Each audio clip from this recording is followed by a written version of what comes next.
આજે છે મારા મામાના ઘરે જમણવાર, તો આપણે પહોંચી ગયા મારા મામાના ઘરે. અને આ છે, આ કયા માતાજી છે તે કોમેન્ટમાં કહેજો. તો ચાલો આપણે આ જે દમણું બનાવવાનું છે, તો દમણનું ગ્રેવી તૈયાર થઈ રહી છે. દમણનું પનીર પણ ખમણાઈ રહ્યું છે. તો આ ભાઈઓ પનીર ખમણાય છે. તો આપણે દમણની ગ્રેવી તૈયાર થઈ ગઈ. એમાં હવે આપણે નાખવાના છે બટેટા. તો બટેટા નાખી દઈએ બધા.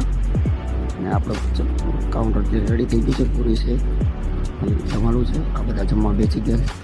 જમવા બધા લાઈનમાં આવી ગયા છે. જમવાનું શરૂ થઈ ગયો છે આપણો.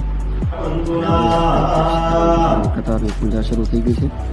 સત્યનારાયણ ભગવાનની કથા પૂરું પૂજા શરૂ છે. હવે આવી ગયો છે સત્યનારાયણ ભગવાનનો કથાનો પ્રસાદ. તો ચાલો આપણે પણ કથાનો પ્રસાદ લીધો અને આ ભાઈ પણ કથાનો પ્રસાદ લઈને બેસી ગયા છે.